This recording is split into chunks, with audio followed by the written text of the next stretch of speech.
As crianças podem ir para o seu culto agora?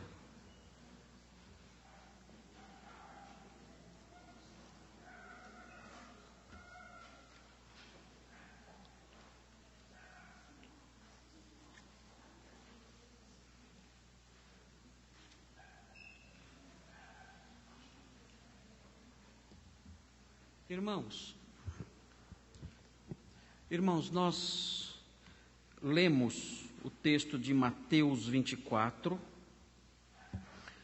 lemos os versículos 15 a 28. Esse texto, nós abrimos nesse texto já na semana passada, e eu disse na semana passada que esse texto fala acerca das marcas do período da grande tribulação. Eu disse que esse texto de Mateus 24, de 15 a 28, apresenta 3 marcas do período da tribulação. Eu não consegui terminar nem a primeira marca na semana passada. A primeira marca da grande tribulação que nós vimos foi o sofrimento inédito. E esse sofrimento inédito nós dissemos que está descrito nos versículos 15 a 21. E eu consegui falar só sobre o versículo 15. Na semana passada não consegui falar sobre o restante do texto. Mas antes de nós retomarmos e olharmos para essas marcas da grande tribulação, eu quero que os irmãos considerem novamente o gráfico panorâmico que eu trouxe aos irmãos há algumas semanas, para que os irmãos se recordem de que período estamos falando, de que período esse texto fala, e aqueles que não têm acompanhado possam então se situar na história. O gráfico está sendo aí exposto para vocês. Vocês têm aí as descrições dos episódios, dos eventos do porvir, os eventos escatológicos estão todos aí. E os irmãos veem ali, onde aparece de vez em quando uma nuvenzinha com raios, os irmãos veem ali a tribulação. Os irmãos veem lá. Esse texto sobre o qual estamos falando e versando nessas nossas exposições, esse texto fala desse período que os irmãos veem aí quase no meio do quadro, o período da tribulação. Esse período não aconteceu ainda na história humana. Nós não vivenciamos ainda isso, a humanidade ainda não vivenciou a grande tribulação. A grande tribulação ainda virá. E os irmãos que têm acompanhado essas explicações do texto que eu tenho apresentado, os irmãos têm visto aí os motivos pelos quais nós dizemos que a grande tribulação ainda não aconteceu. Eu disse que antes da tribulação acontecer, e os irmãos veem aí no quadro, eu disse que acontecerá o arrebatamento da igreja. E os irmãos no quadro podem ver aquela setinha esverdeada ali. Os irmãos veem aquela setinha, o arrebatamento da igreja acontecendo antes da tribulação. Nós cremos que antes que o anticristo se manifeste, antes que inicie esse período tão horrível de sofrimento sobre a humanidade, a igreja será arrebatada. Nós cremos também que a ressurreição dos crentes, que vai acontecer junto com o arrebatamento é de crentes vivos na ocasião e dos mortos que vão ressuscitar no dia. Nós cremos que a ressurreição dos crentes também vai acontecer antes da tribulação. Então você tem ali antes da tribulação uma setinha, aquela setinha está dizendo arrebatamento, e nesse arrebatamento está abrangido o arrebatamento da igreja, dos crentes vivos, e os crentes em Cristo que já morreram. Eles vão ressuscitar no dia do arrebatamento.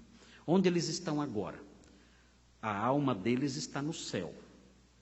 O corpo deles está no cemitério, ou sabe-se lá onde estão esses corpos depois de tantos séculos se decompondo.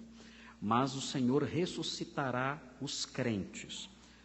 Os crentes, desde o início da igreja, os cristãos, Ele vai ressuscitar.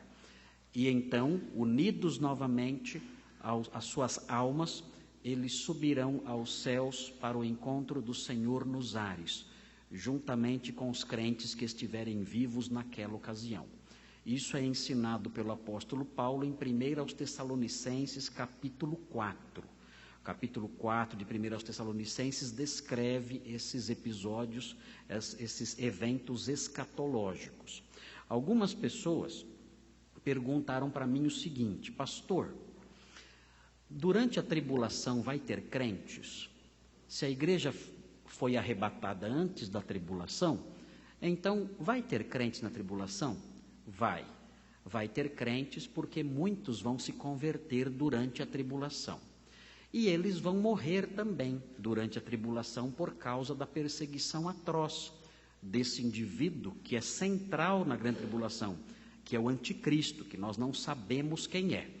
Muita gente já tentou adivinhar quem é. O maior candidato atual é Barack Obama. Outros preferem o Papa Francisco. Enfim, as pessoas vivem apostando nos seus anticristos por aí, né? Para nós isso não interessa. O fato é que o anticristo só vai surgir na grande tribulação, e como a tribulação ainda não começou, então ele ainda vai aparecer no cenário mundial. Mas ele vai perseguir os que crerem em Cristo nesse período. Haverá uma grande atividade missionária, como dissemos, e muitos crerão no Evangelho e serão mortos. Serão perseguidos e serão mortos. E aí surge outra pergunta: pastor, eles vão ser mortos, e quando é que eles vão ressuscitar? Se a igreja já ressuscitou e já foi arrebatada, eles se convertem depois do arrebatamento. É um crente muito azarado esse. Se converteu depois do arrebatamento, morreu perseguido. Ou seja, morreu depois da ressurreição. É muito azar. O que vai acontecer com esses crentes desse período, com os salvos desse período? Irmãos, a Sagrada Escritura é muito clara acerca do que vai acontecer com eles. Você deve olhar na Bíblia, Apocalipse 20, versículo 4, e lá você tem a sua resposta. Apocalipse 20, versículo 4. Veja o que diz esse texto, Apocalipse 20, 4.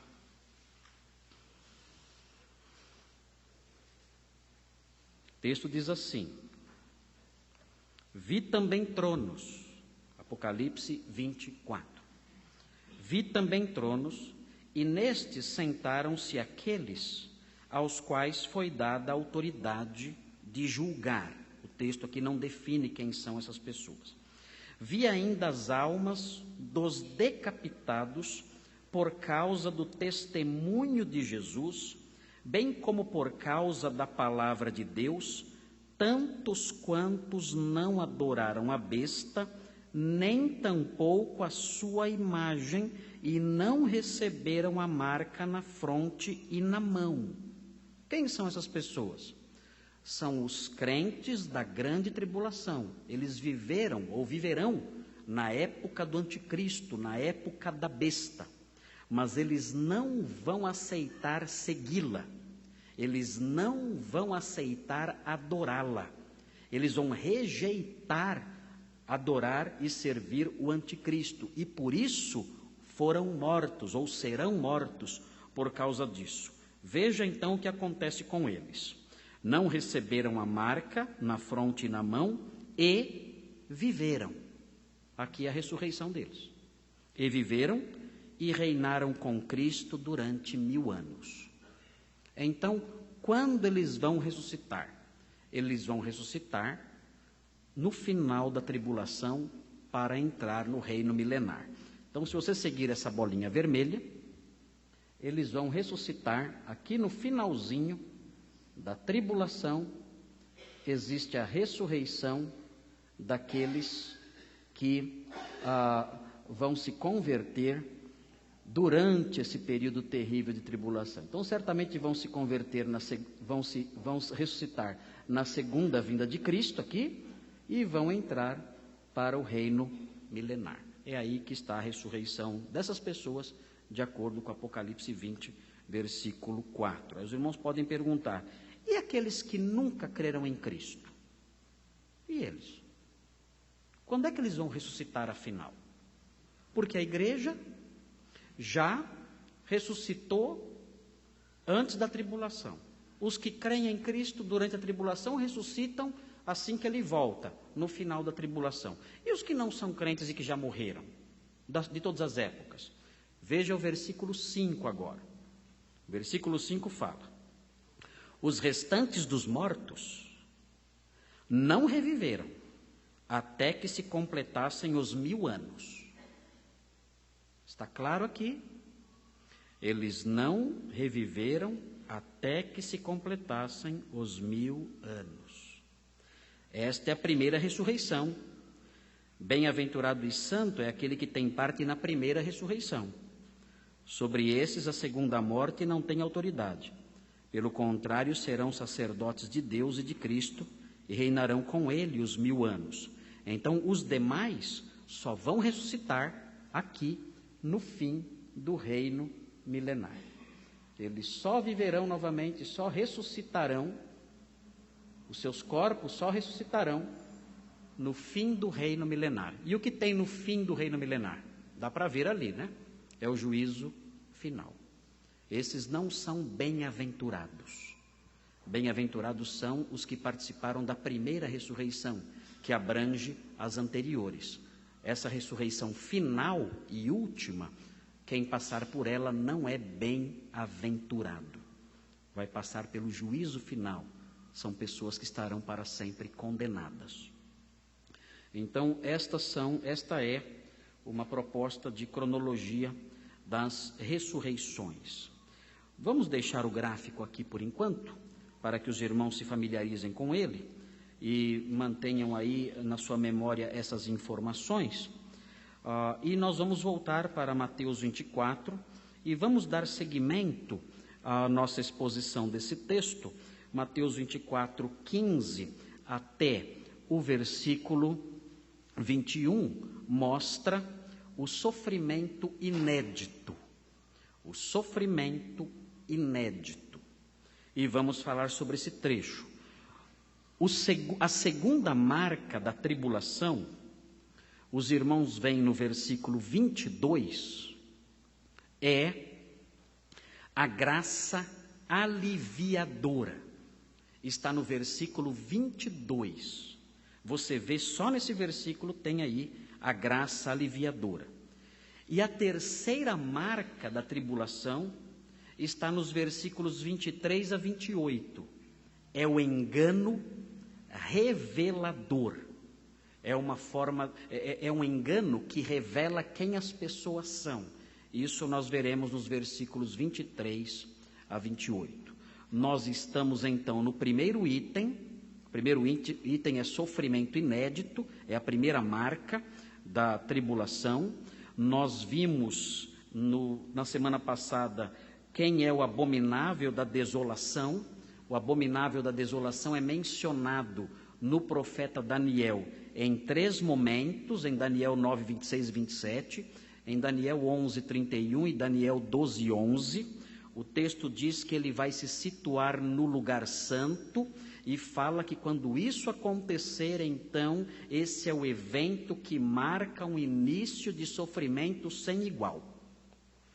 Nós vimos que essa figura, o abominável da desolação, não se encaixa no personagem histórico Antíoco Epifanes, que profanou o templo em 167, também não se encaixa na figura do general Tito, que invadiu Jerusalém no ano 70. Este abominável da desolação ainda há de vir, e nós não sabemos a identidade dele, nós o conhecemos apenas como anticristo. Ele vai exigir, de acordo com o ensino do apóstolo Paulo, ele vai se colocar no lugar santo do templo, que terá sido reconstruído, que será reconstruído no futuro. Ele vai se colocar no lugar santo, não apenas invadindo o lugar santo, como os outros invasores que fizeram isso anteriores a ele. Ele vai exigir adoração, como se fosse Deus no lugar santo. Ele vai se colocar no lugar de Deus e exigir a adoração das pessoas. E o seu amigo, o seu secretário principal, chamado de falso profeta, ou a segunda besta, de que fala o livro do Apocalipse, vai estimular a adoração mundial desse homem, desse indivíduo, o anticristo. O texto fala dele, o abominável da desolação, de que falou o profeta Daniel. Ele vai estar no lugar santo, e nós falamos sobre isso durante todo o sermão de domingo passado. Aí vejam agora na sequência, no versículo 16, o grau de sofrimento que esse episódio vai desencadear. E aqui, o cenário que é apontado é a Palestina. Por quê? Porque a grande tribulação, o quartel-general do anticristo, o cenário central, principal desses eventos será a Palestina. Ali o anticristo terá o seu quartel-general e mais. O povo de Israel é um alvo especial da tribulação. Por que o povo de Israel é um alvo especial da tribulação? Porque o Senhor disse a Daniel que 70 semanas estavam estabelecidas sobre o seu povo, o povo de Daniel, o povo de Israel. Então a tribulação, a grande tribulação, tem muito que ver com o povo de Israel. É Deus tratando com seu povo, o povo de Israel. Por isso, aqui o texto focaliza especialmente a Palestina e os judeus no meio desse sofrimento. Mas nós sabemos e veremos hoje textos que mostram que a tribulação vai abranger o mundo inteiro. Bom, veja aí na sua Bíblia o versículo 16. O texto diz o seguinte: então, quando esse cenário se estabelecer, o anticristo no lugar santo, os que estiverem na Judéia fujam para os montes. Ou seja, não haverá tempo para pensar. O sofrimento, a angústia, a opressão, a perseguição contra esse povo que não vai aceitar adorar um homem, adorar o anticristo, o povo judeu. Esse sofrimento será intenso, a perseguição será grande sobre esse povo, o povo judeu. Os que estiverem na Judéia, fujam para os montes. Judéia é a parte sul da Palestina, onde está Jerusalém. Ali é o lugar mais próximo, ali do anticristo. O anticristo estará em Jerusalém. Fujam para os montes. Na Bíblia, os montes sempre são apresentados como um lugar mais seguro diante da calamidade.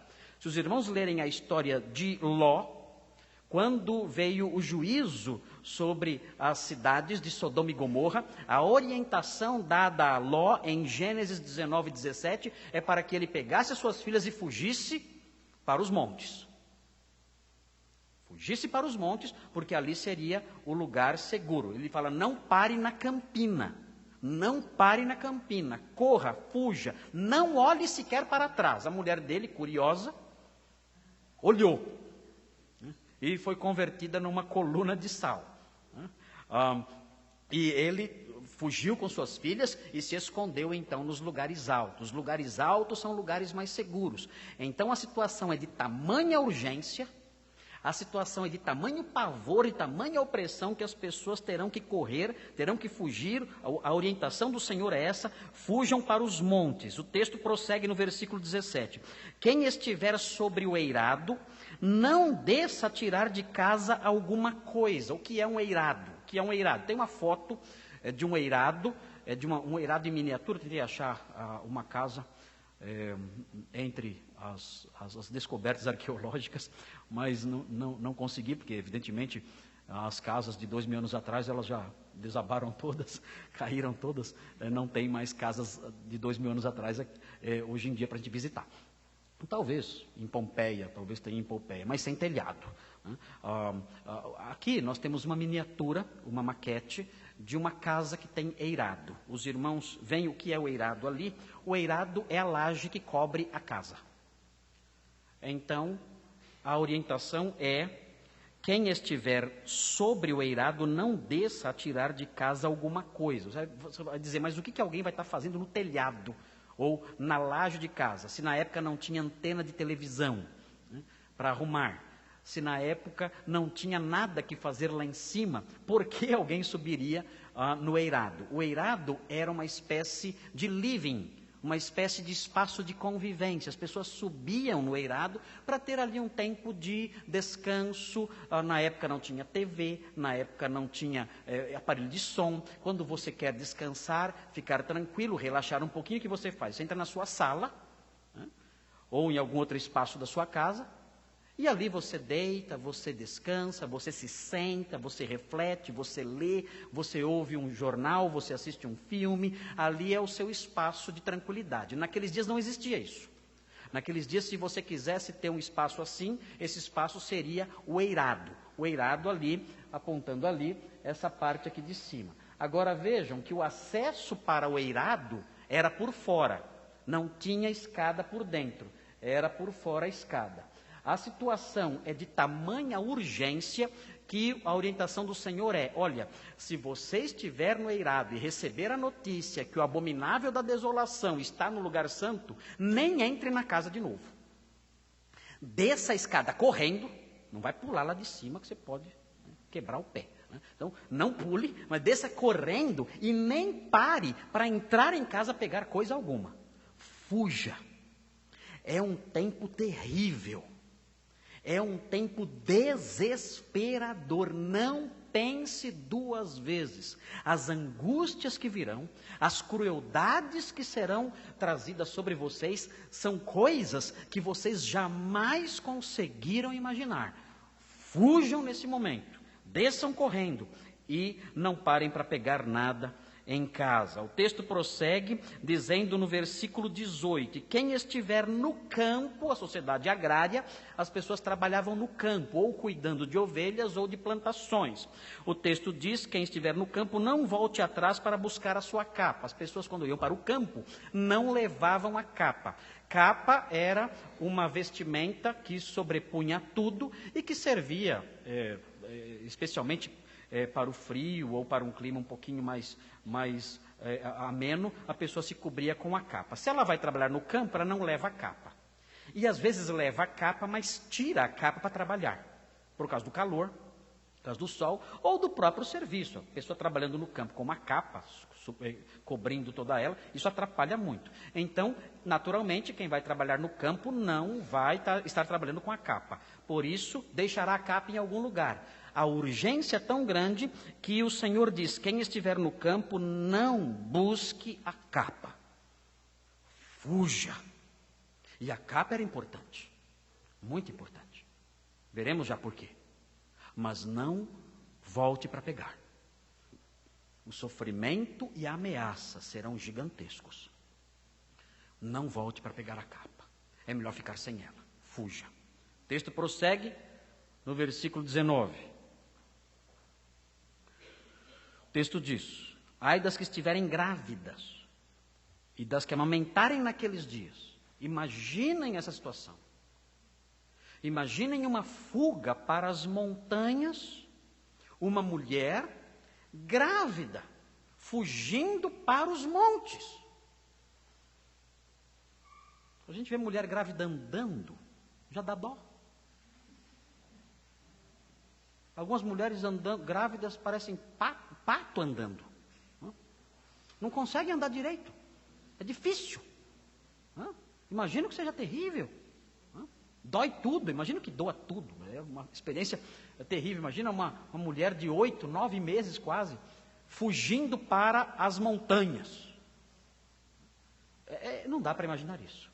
E imaginem a pessoa com uma criança de colo, amamentando uma criança, fugindo para as montanhas. Então o Senhor diz, ai das que estiverem grávidas e das que amamentarem naqueles dias. O sofrimento delas será pior ainda, porque estarão fugindo nessas condições difíceis.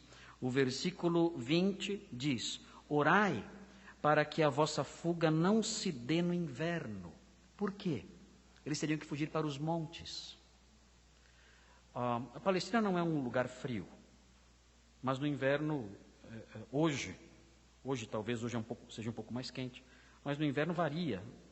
Nos meses de julho e agosto, o clima varia entre 18 e 20 graus no inverno.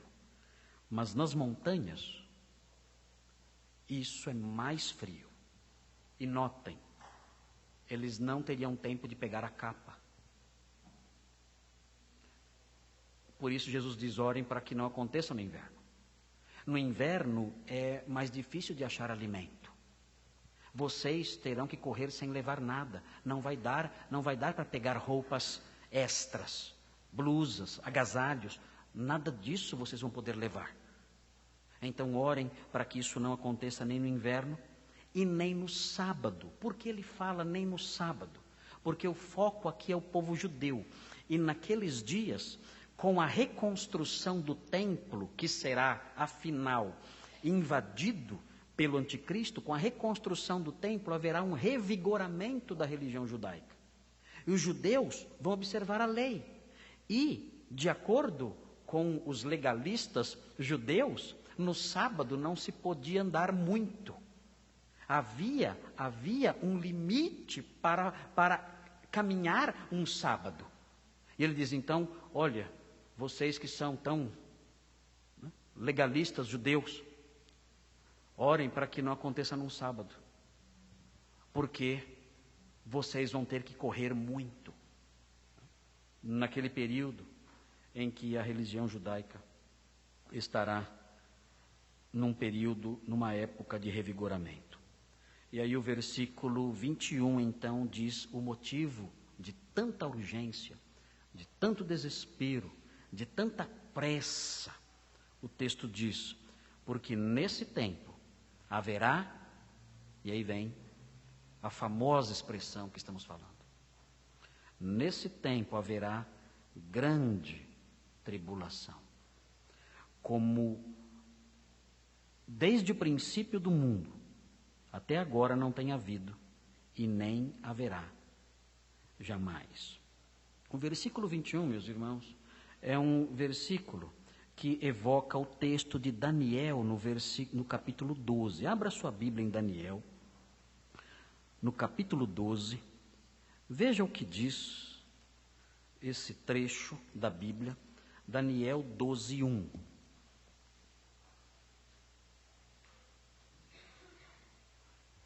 O texto diz em Daniel 12, 1.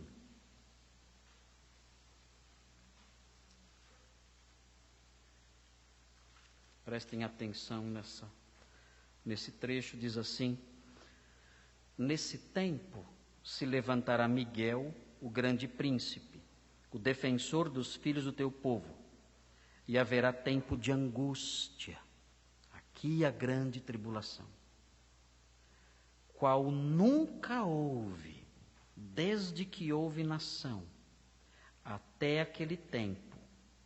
Mas naquele tempo será salvo o teu povo, todo aquele que for achado inscrito no livro.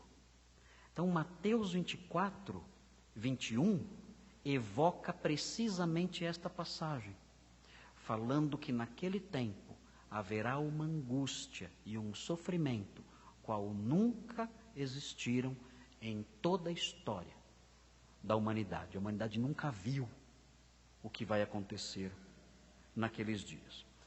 O texto, como eu disse, de Mateus 24, ele abrange como cenário a Palestina, mas a Escritura mostra que a grande tribulação será um evento que vai atingir todo o mundo todo, não somente a Palestina.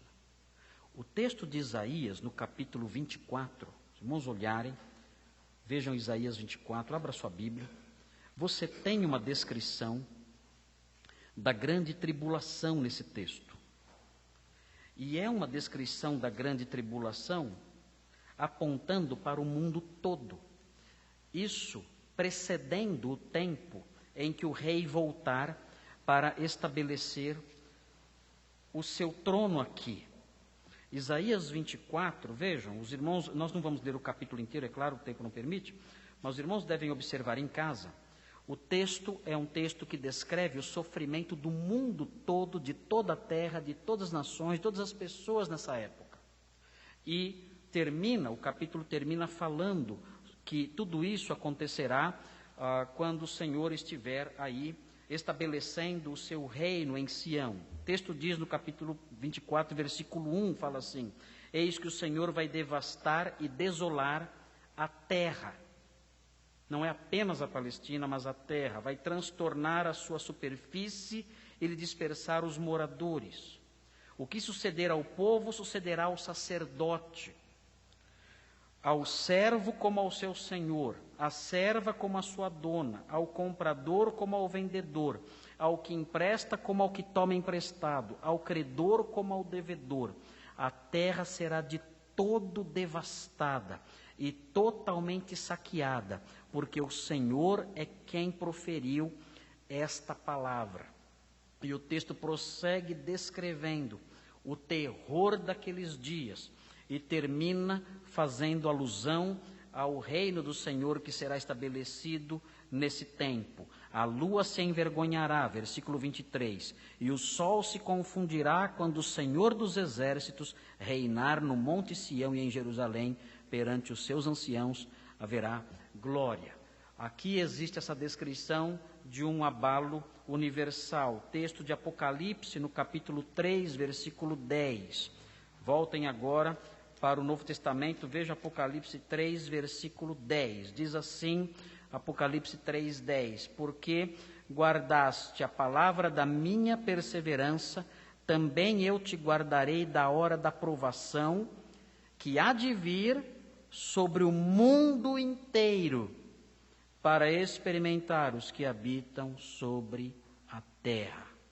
A grande tribulação será um evento mundial, um evento que trará grande pavor, não só sobre os judeus naqueles dias, mas sobre toda a humanidade, não só por causa dos terrores que o anticristo vai trazer sobre os judeus e sobre os que crerem em Cristo, mas também por causa dos grandes abalos naturais que marcarão aquele período, conforme nós veremos ainda hoje, se o Senhor permitir.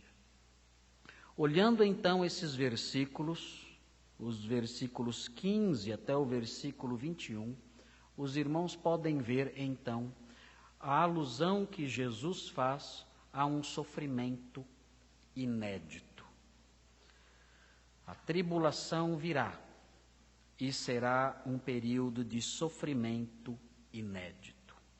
Mas, quando nós prosseguimos a leitura de Mateus 24, nós chegamos no versículo 22 e encontramos no versículo 22 a segunda marca da grande tribulação. Vejam no versículo 22 a segunda marca. A segunda marca da tribulação é a graça aliviadora. É muito interessante ver isso na palavra de Deus. A justiça de Deus e a ira de Deus, ela sempre é mesclada de compaixão. A justiça de Deus e a ira de Deus sempre é mesclada com a sua graça, que é bondosa, que é uma graça aliviadora, que é uma graça consoladora e sustentadora. E é possível encontrar os sinais dessa graça também nessa época tão difícil que virá sobre a terra. Haverá nesses dias muita dor, muito sofrimento, veremos aqui passagens que mostram isso, mas mesmo nesse tempo haverá favor, haverá graça, haverá manifestações da bondade, da preservação, do consolo do Senhor. E o Senhor age assim porque o Senhor é um Pai amoroso. Nós não podemos conceber Deus como um déspota rancoroso. Nós não podemos concebê-lo como alguém que está pronto e sempre prestes a levantar a sua mão e despejar ou desferir o seu golpe contra aqueles que o desagradam, não. A palavra de Deus sempre mostra o nosso Deus como um Deus longânimo e paciente. Quando o Senhor chamou Abraão, ele disse a Abraão que um dia os descendentes dele voltariam, depois de um longo período de escravidão no Egito, eles voltariam para a Palestina e tomariam aquela terra.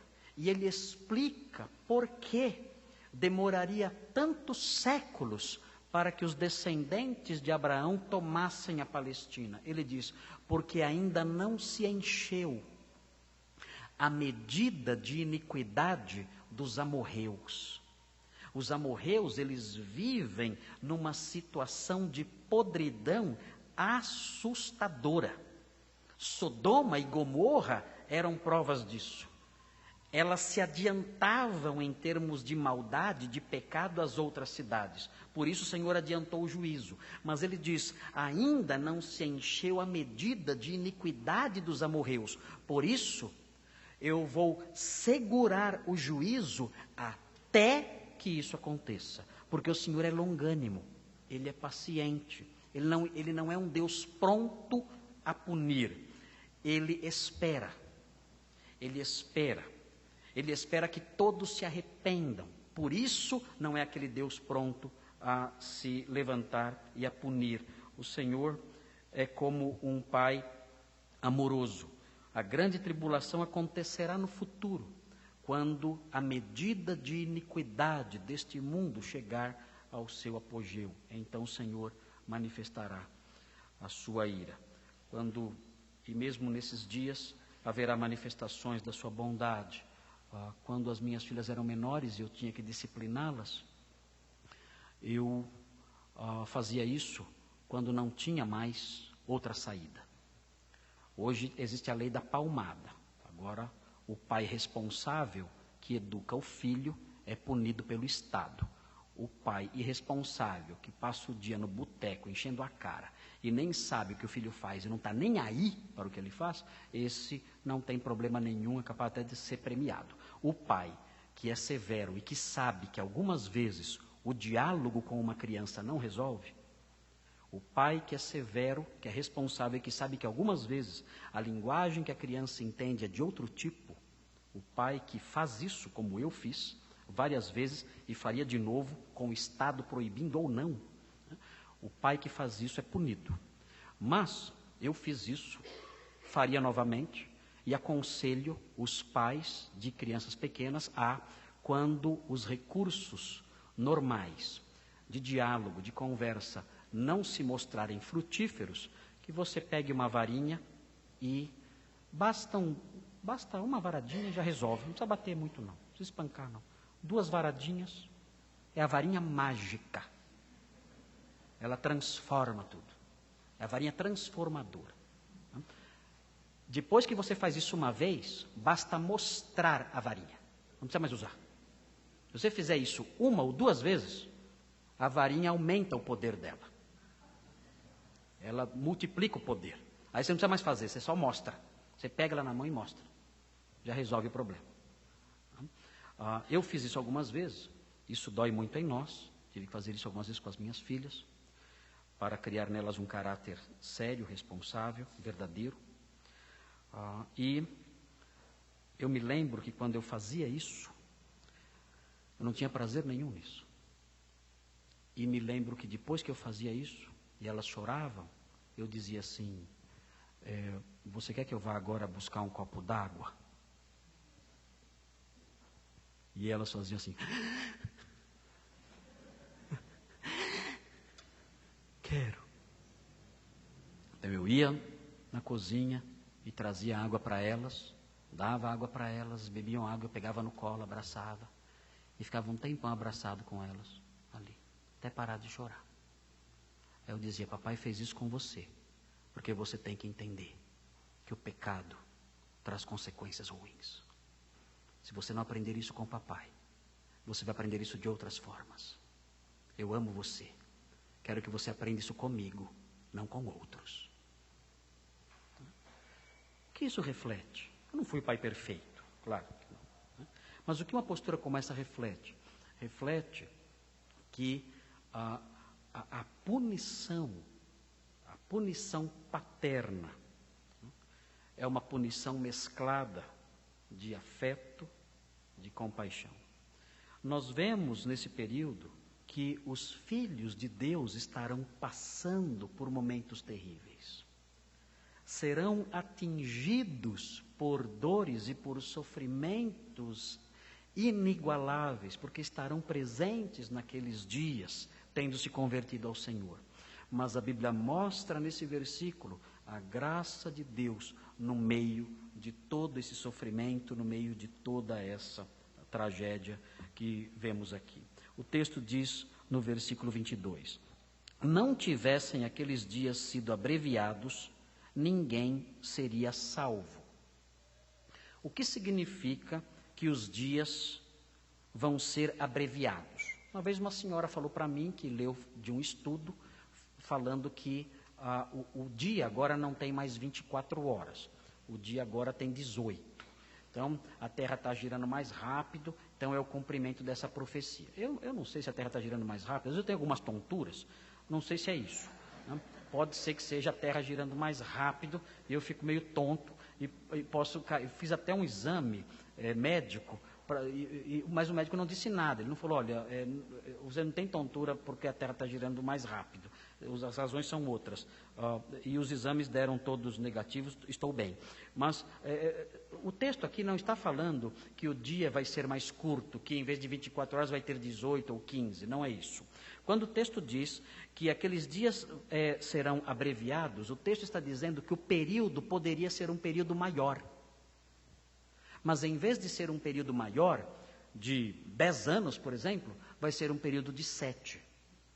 Os 3 anos e meio de efetivo sofrimento poderiam ser 5 anos de efetivo sofrimento. Mas o Senhor reduziu esse período a 3 anos e meio de efetivo sofrimento. E por que Ele fez isso?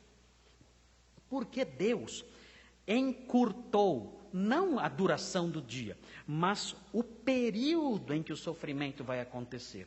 Por que Deus fez com que o período durasse somente 3 anos e meio de efetivo sofrimento? O texto explica por quê. O texto dá 2 motivos. Em primeiro lugar, o texto fala que se ele não fizesse isso, ninguém seria salvo. Ninguém iria sobreviver. Todos seriam consumidos. A humanidade seria devastada. O livro de Isaías diz, no capítulo 40, versículos 6 a 8, o texto diz que os homens, as pessoas, são ervas. São como a planta, o mato. Existe uma fragilidade no ser humano muito grande. Nossa vida é muito frágil. Nós não suportamos muito sofrimento. O nosso corpo aguenta o sofrimento até um limite, depois ele não suporta mais. Nós somos frágeis até em relação aos animais. Se nós compararmos a nossa força com a força dos animais, nós veremos que os animais são mais fortes do que nós.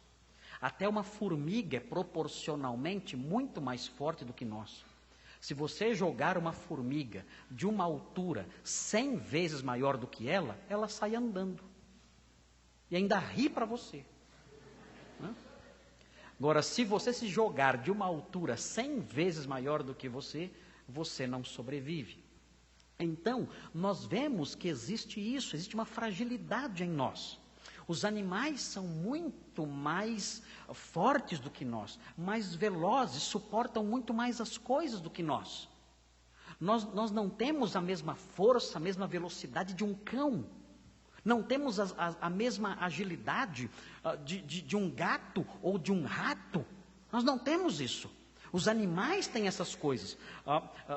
Dizem, os pais da igreja diziam que nós somos assim, que nós somos mais frágeis fisicamente do que os animais, porque Deus não queria que nós valorizássemos demais o nosso corpo. e cultuássemos demais o nosso corpo, mas desenvolvêssemos a nossa mente.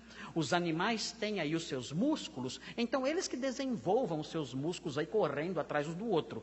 Nós somos pessoas que não temos tantos músculos, nós não somos pessoas tão fortes, não somos como os animais. Então nós temos o quê? Temos inteligência, então desenvolva a inteligência.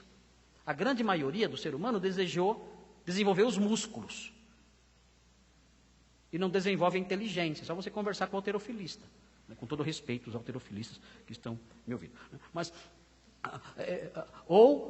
as moças, mulheres, resolvem desenvolver mais a forma física, o formato do seu corpo, e resolvem gastar horas e horas em academia do que em biblioteca. Dizem que as misses, todas elas, já leram o Pequeno Príncipe até a metade, pelo menos. Ilustrado. Agora, claro que há exceções. Se tiver alguma miss me ouvindo, eu sei que você é exceção. Eu sei que você já leu o Pequeno Príncipe inteiro. Mas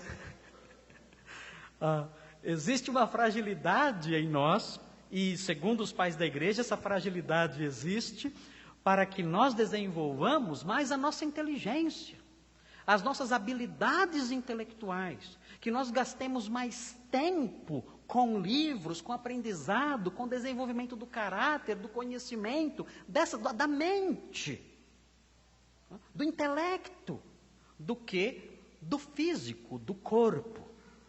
Dizem os pais da igreja que Deus fez as coisas assim por esse motivo, para que saibamos o que é mais importante em nós. Deus valorizou outras coisas em nós. Não que não devamos cuidar do nosso corpo, mas Deus valorizou outras coisas em nós, colocou coisas em nós que são mais importantes, tanto que Ele mostra isso dando corpos mais fortes para os bichos, mostrando que o que é importante mesmo é o intelecto, são as coisas da alma, do pensamento, do conhecimento. Por isso somos frágeis.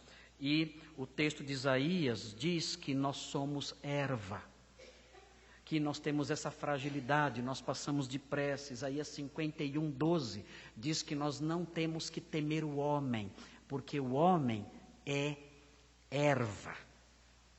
Ele passa e ele é frágil. Por causa disso, então, por causa da fragilidade humana, o Senhor não prolongará aqueles dias, porque se prolongasse, ninguém seria salvo. A Bíblia diz, em Romanos 11, 25 e 26, a Bíblia diz que quando o Senhor voltar ao fim da tribulação, todo Israel será salvo.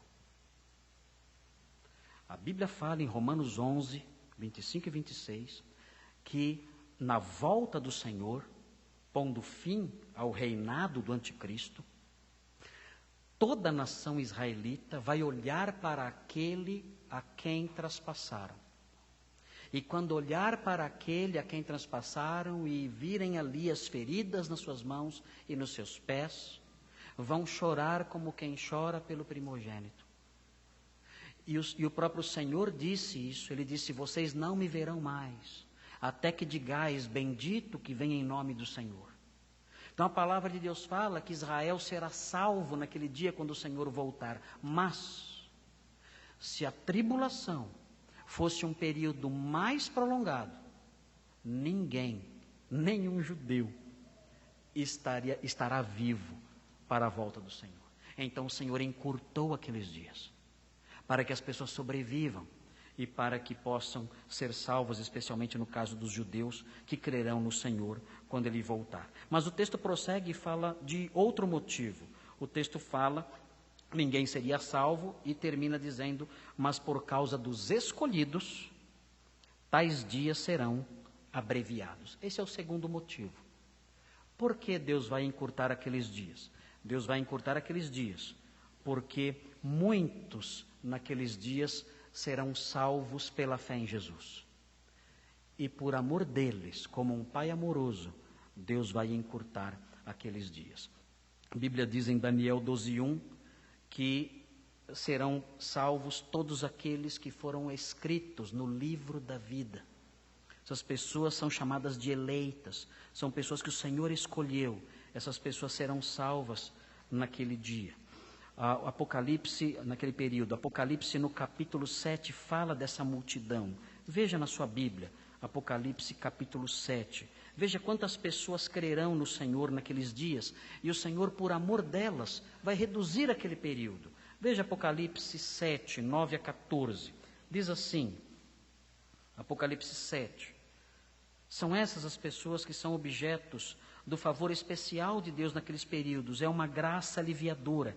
Deus conhece essas pessoas, conhecerá essas pessoas e reduzirá aqueles dias para trazer alívio a essas pessoas. O texto diz em Apocalipse 7, 9 a 14. Depois destas coisas vi, e eis grande multidão que ninguém podia enumerar, de todas as nações, tribos, povos e línguas, em pé diante do trono e diante do Cordeiro, vestidos de vestiduras brancas, com palmas nas mãos, e clamavam em grande voz, dizendo: ao nosso Deus que se assenta no trono e ao Cordeiro pertence a salvação.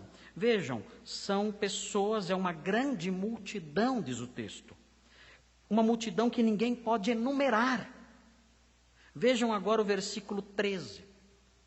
Um dos anciãos tomou a palavra, dizendo: esta grande multidão que ninguém pode enumerar, que se vestem de vestiduras brancas, quem são?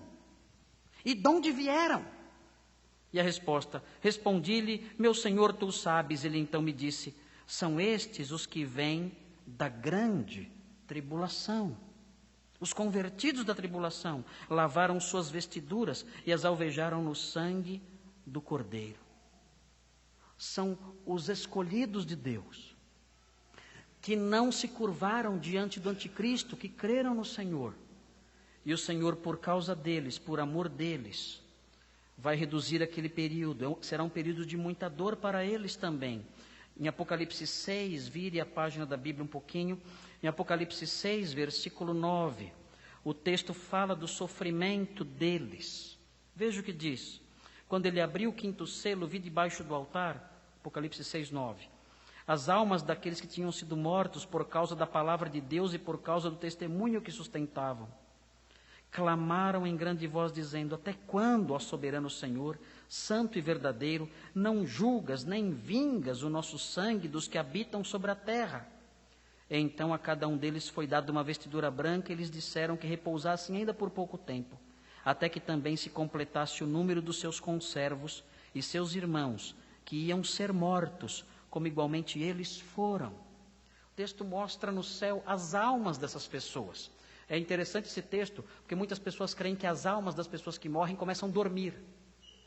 Existe a doutrina do sono da alma, no adventismo do sétimo dia, em outras seitas. Dizem que a pessoa, quando morre, a alma da pessoa dorme.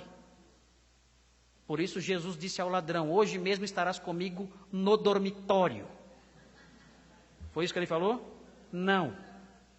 Hoje estarás comigo no paraíso, desfrutando ali do paraíso. É claro, não ia estar dormindo no paraíso. Por que eu vou no paraíso para dormir? Não existe isso. Hoje estarás comigo no paraíso, no pleno gozo da glória. E aqui nesse texto nós vemos as almas daqueles que foram mortos por causa do testemunho de Jesus ali, despertas, falando: Senhor, até quando o Senhor não fará justiça do sangue, do nosso sangue que foi derramado? E o Senhor fala para eles esperarem. Outra informação importante: tem gente que pensa que no céu a gente vai ter amnésia. Vamos chegar lá no céu, não vamos saber de nada. Quem sou eu, onde estou?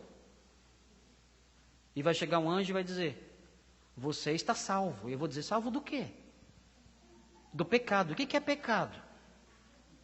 Do pecado na terra. Que terra? Enfim, eu vou chegar lá como um grande ignorante, né, que não sabe nada, que não lembra de nada, que, enfim, e vão ter que me explicar tudo.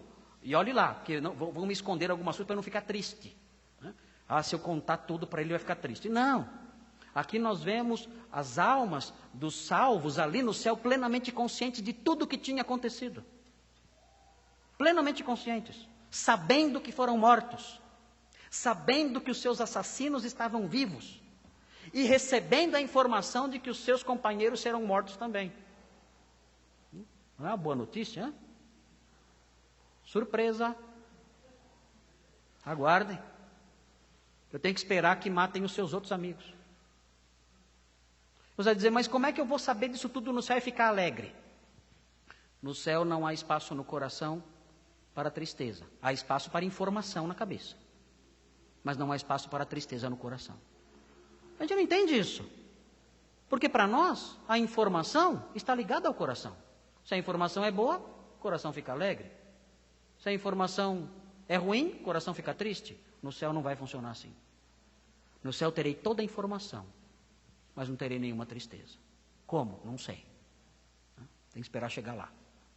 Mas eu não saberei no céu menos do que eu sei aqui. Pelo contrário, no céu saberei mais do que eu sei aqui. Então esse texto mostra isso. Esse texto mostra o sofrimento dessas pessoas, e o Senhor aliviará aquele período, reduzirá aquele período, porque essas pessoas Ele ama e quer poupá-las de sofrimento maior. Nós vemos no Apocalipse 6 ainda, no versículo 2, que aqueles dias serão dias de muita dor, e o Senhor os reduzirá também por causa dos seus eleitos. O capítulo 6, no versículo 2, diz o seguinte: Vi então, e eis um cavalo branco, e o seu cavaleiro com um arco, e foi-lhe dado uma coroa, e ele saiu vencendo e para vencer. É uma alusão ao anticristo que vai vencer e governar tudo. Quando abriu o segundo selo, ouviu o segundo ser vivente dizendo, vem. E saiu outro cavalo vermelho, e o seu cavaleiro foi-lhe dado tirar a paz da terra, para que os homens se matassem uns aos outros. Também lhe foi dada uma grande espada, período de muitas divisões e intrigas entre os homens e assassinatos. Versículo 5 mostra algo mais, fala de um cavaleiro com um cavalo preto, e o seu cavaleiro com uma balança na mão.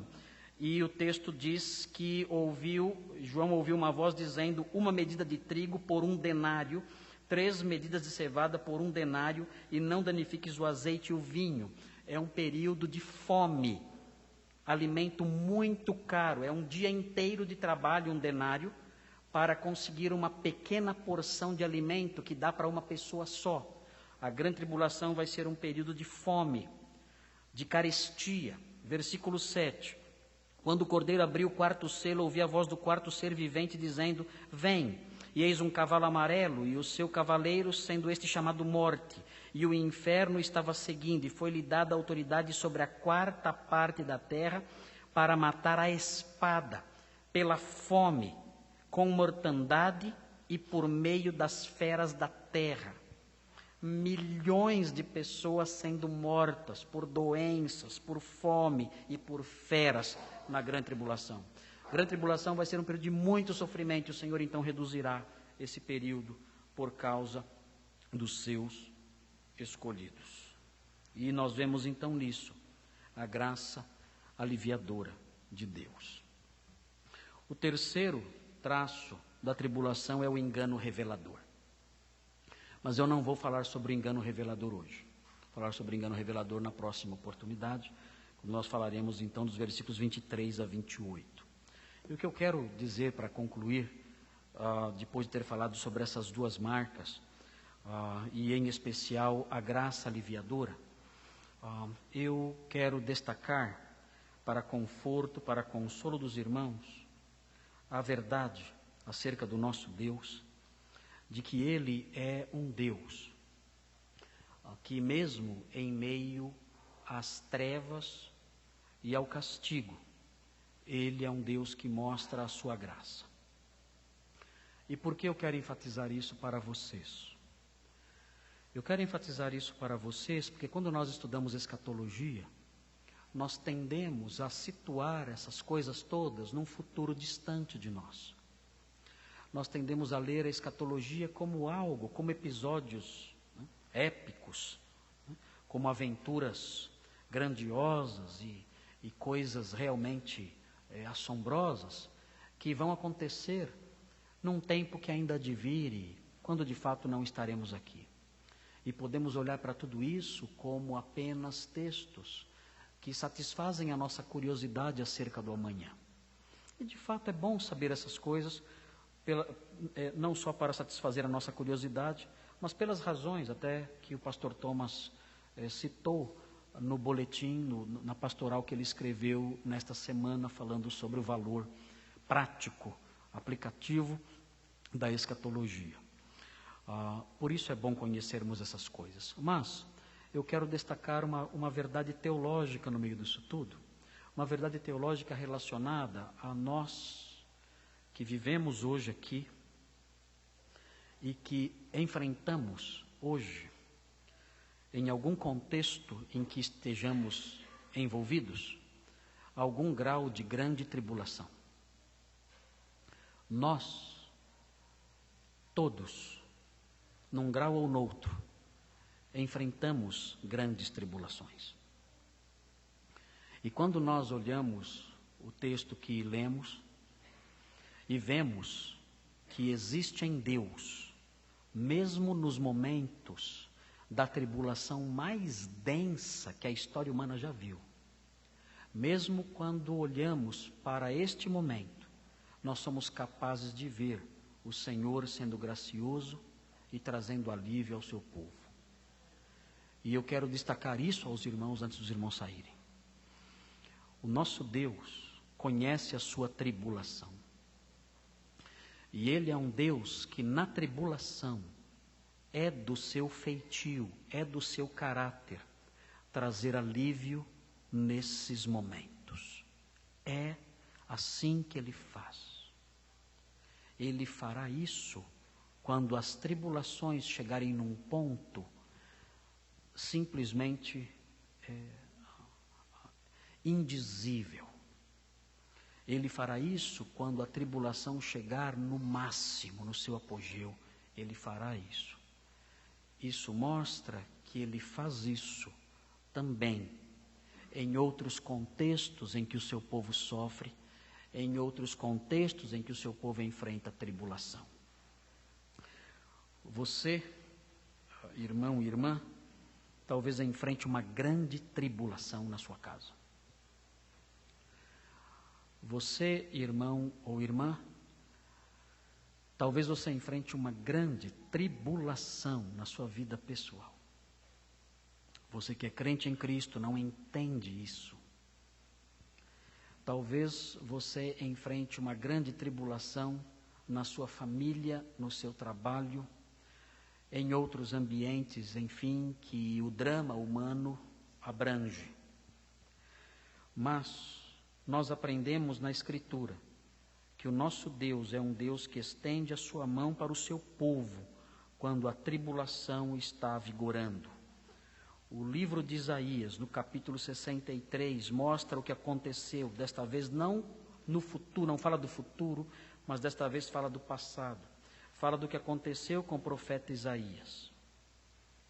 O profeta Isaías viveu tempos difíceis e ele se sentiu muito angustiado e abatido. Ele lamenta, ele clama, ele chora, ele derrama seu coração em angústia.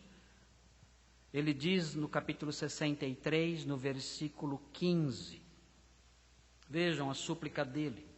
E vejam como a súplica dele pode ser a sua súplica também. Ele diz em 63:15: atenta do céu e olha da tua santa e gloriosa habitação. Onde estão o teu zelo e as tuas obras poderosas? Senhor, o Senhor não faz nada. O Senhor não faz nada. Olha para nós. Onde estão o teu zelo e as tuas obras poderosas? A ternura do teu coração e as tuas misericórdias se detêm para comigo. O Senhor não age mais. O Senhor parou de agir. Eu peço, eu clamo, e o Senhor não age. As suas misericórdias se detêm. Mas Tu és nosso Pai.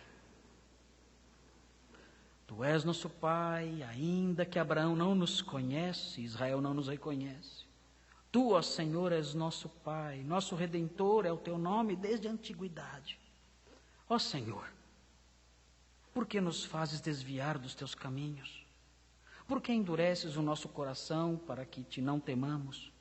Volta por amor dos teus servos e das tribos da tua herança. Só por breve tempo foi o país possuído pelo teu santo povo. Nossos adversários pisaram o teu santuário. Tornamo-nos como aqueles sobre quem tu nunca dominaste, como os que nunca se chamaram pelo teu nome. Ó, se fendesses os céus e descesses, se os homens tremessem na tua presença, como quando o fogo inflama os gravetos, como quando faz ferver as águas para fazeres notório o teu nome aos teus adversários, de sorte que as nações tremessem da tua presença. Quando fizeste coisas terríveis que não esperávamos, desceste, e os montes tremeram à tua presença, porque desde a antiguidade não se ouviu, nem com o ouvido se percebeu, nem com olhos se viu Deus além de ti, que trabalha para aquele que nele espera. Sais ao encontro daquele que com alegria pratica a justiça, daqueles que se lembram de ti nos teus caminhos. Eis que te iraste, porque pecamos.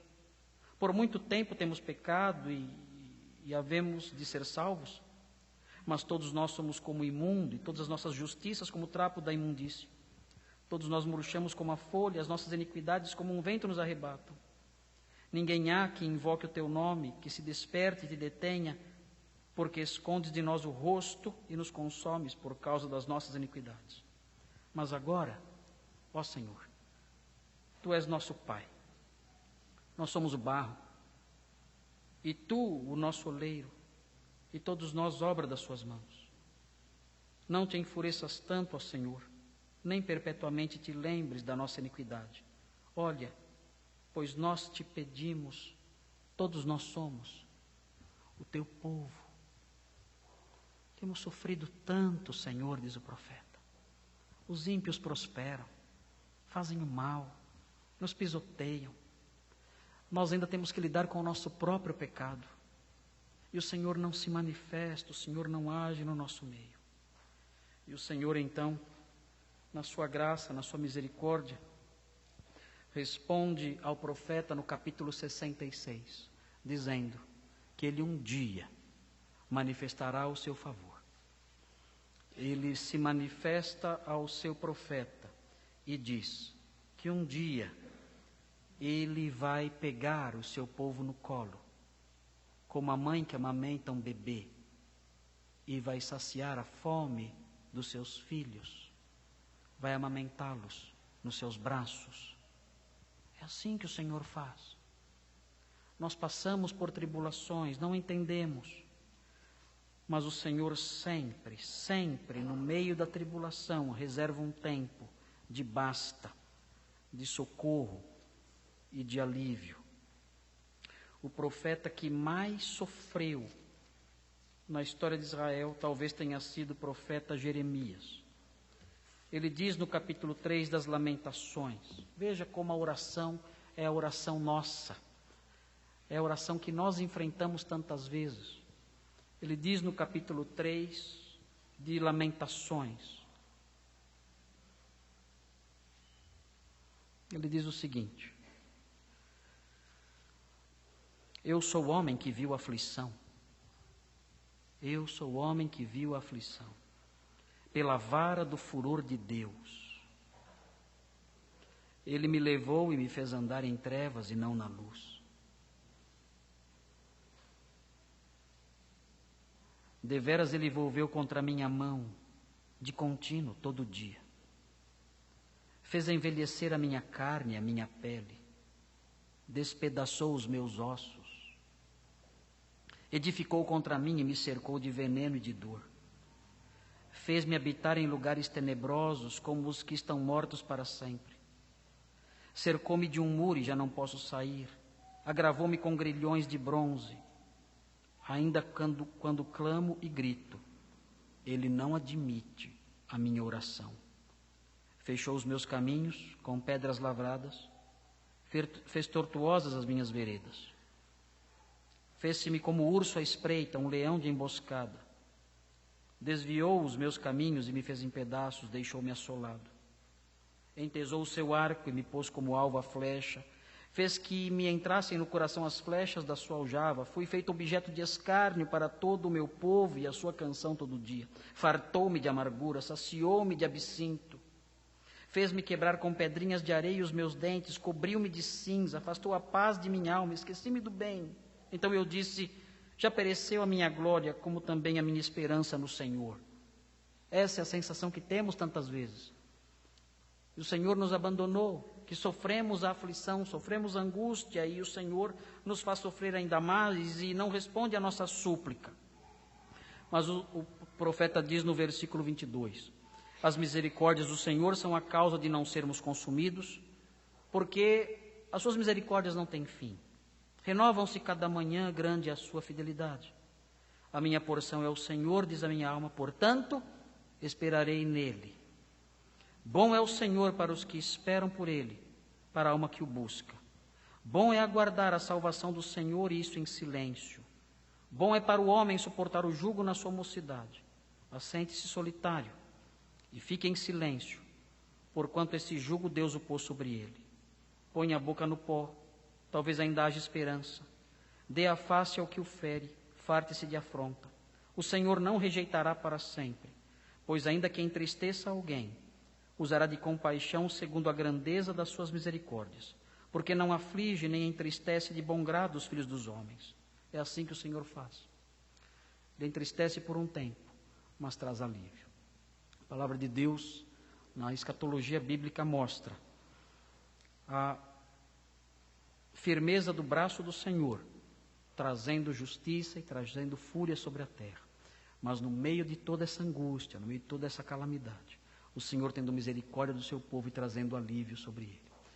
E é assim que ele tem feito ao longo da história. E é assim que ele há de fazer conosco também. Nós temos nossas grandes tribulações. Nós temos, todos nós.